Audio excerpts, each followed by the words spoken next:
Now, from the News Channel 5 network, this is Medical Mondays.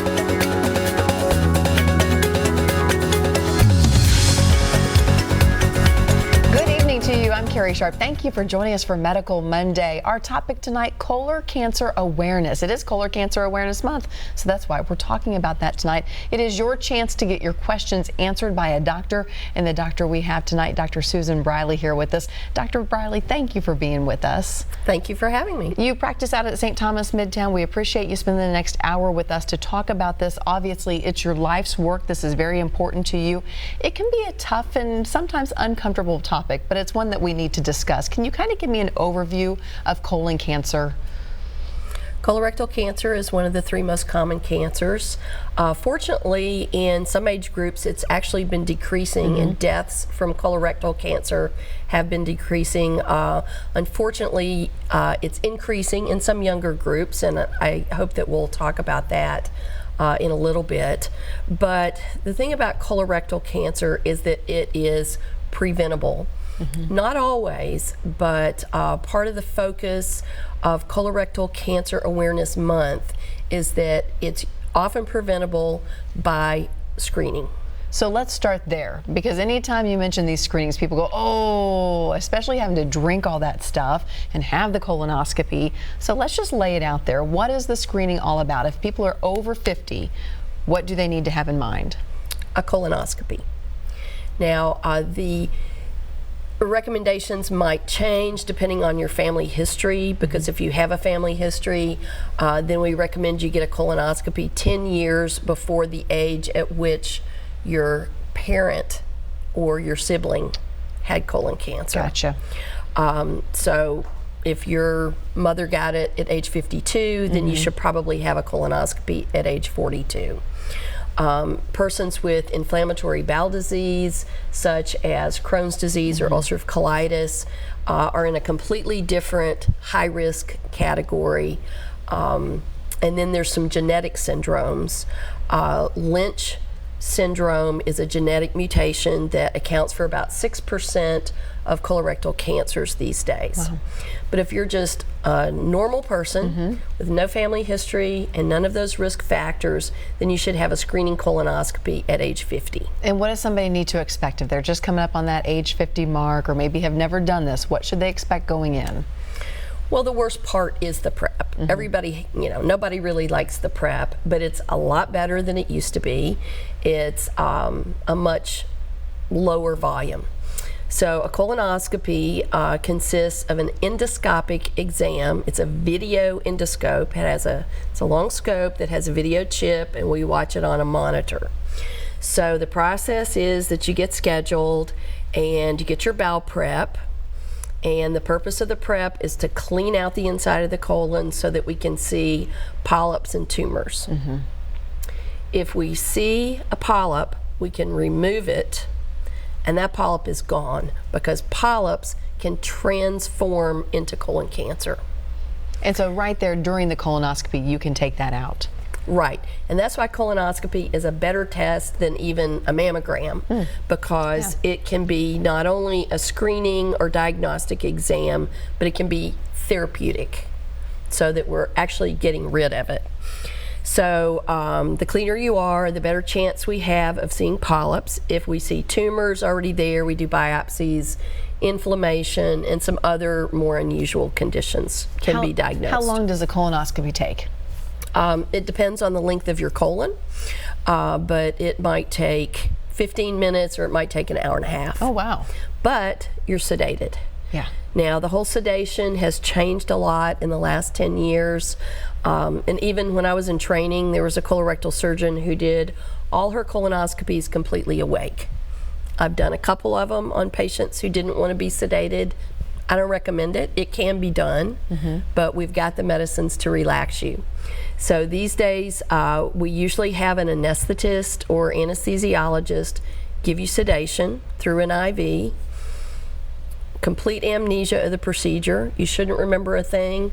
You shouldn't feel a thing. You have to have a driver to go home, but that's it.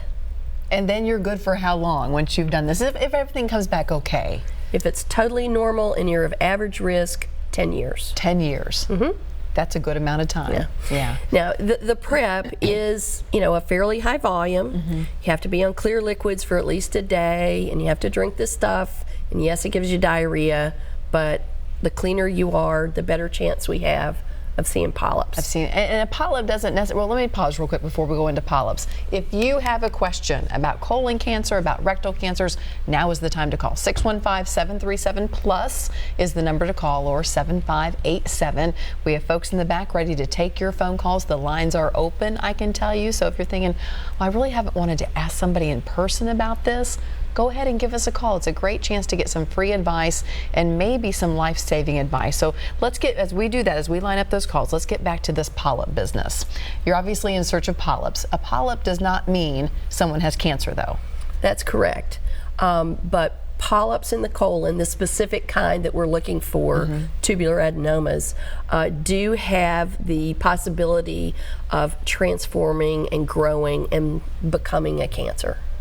So if someone has polyps, is it safe to say they are more likely to get cancer, or can just average Joe, average Shane, you got polyps, it is what it is, and it's okay? Well, if they're not removed, they can transform.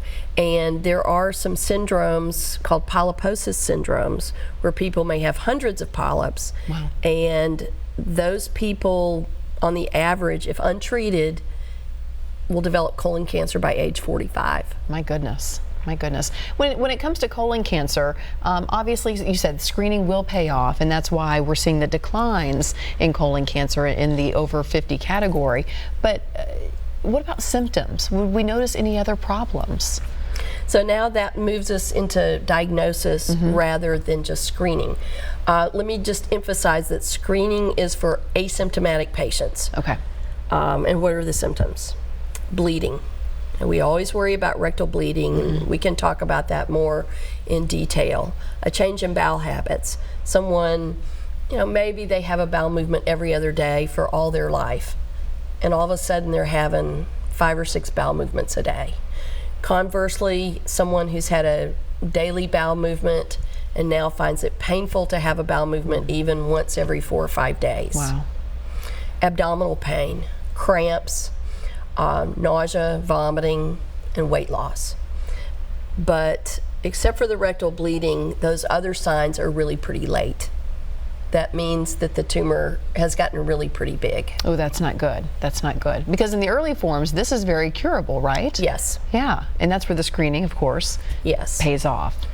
But if you haven't been screened, and then or even if you have been screened and you do have symptoms, you have to really be pretty aggressive about getting worked up for that. Because, these symptoms could describe a lot of things. Sure. And I've had many patients who have made an appointment because they have bleeding hemorrhoids and they have rectal cancer. Wow. And they may have even been told by a physician, oh, it's just hemorrhoids. Take this over-the-counter medication. But if you have rectal bleeding, you need to have it checked out. And checked out by who? A specialized doctor? Not necessarily. If you have a primary care physician who knows you very well and you go to them, I've got some rectal bleeding, a family physician should be able to look at you and do a rectal exam. Okay. You got to check it out. You can't And then they would get be able to out of say, there no, without, that's not hemorrhoids. You don't have hemorrhoids. Right. Now, there's many physicians out there who, that's Not their their thing. specialty is, doing high blood pressure and diabetes and heart disease. And I'm happy to see those patients and to do the good exam. Okay. So you just got to make sure that you're covering all bases. Yeah, you got to make sure somebody does it. Okay, let's jump to the lines. Christina is on our first caller this evening. Christina, thank you for being with us. What is your question? Oh, hi. Hi there, go I ahead. was calling about the Camera colon pill. I missed my colon test. I'm 55 now. I never had it done. So I wanted to know, because I'm really kind of leery about getting a colonoscopy, so I was wondering if I can do the pill and how effective is that? Is this the pill that you take beforehand? You know better. Yeah, I think you're talking about the one that's a little camera Yes. that takes video pictures as it goes down. That is not recommended for use for colon cancer because The colon screening, I'm sorry, the colon has these, we call them valves, but it's like being in a rat's maze sort of, and the camera can't really see around those folds. Now the camera pill is used for small intestinal tumors or bleeding that we can't figure out. But no, I'm afraid that the camera pill is not adequate for colon screening. However, there are some commercial products out there. They're quite expensive. Your insurance may or may not pay for it, but it's a home test, and it combines testing the stool for blood and for tumor DNA. And basically, you put a complete stool specimen into the bucket and mail it back to the company. Oh, okay. So for people, who just absolutely cannot stand the thought of a colonoscopy, that is available. Medicare does pay for it, but if commercial insurance usually does not pay for it. And if the test is positive, you have to have a colonoscopy anyway. Okay. To figure out where that abnormality is coming from. All right, Christina, hopefully that answered your question. And before we go to break, when you have someone in your office who is sitting across from you saying, I don't want to do a colonoscopy, what do you tell them? I just try and talk them through the process, and we talk about the prep, and my nurse Jean talks about the prep. We've had it. We know you can do it. We know it's kind of miserable, but it's just not that bad. And once the prep is done, everything else is easy. The medications that we have now, you're not groggy, you wake up, you're ready to go, have a little lunch. And so I ask a person, what is it that scares you about it? And, some people have very specific fears. I get nauseated if I drink stuff too fast. We can give you anti-nausea medicines. You can take your prep more slowly. And some people, really what they're afraid of is that we'll find something. Yeah. They don't want to get the bad news. Yeah. And it's understandable. So you just, it's such a good thing to do for yourself. Okay, well, on that note, we're going to take a quick break. When we come back, more of your calls and questions. This is your chance to call in, get on the line, talk to Briley yourself. If you have any questions, 615-737+ is the number to call. Stay with us.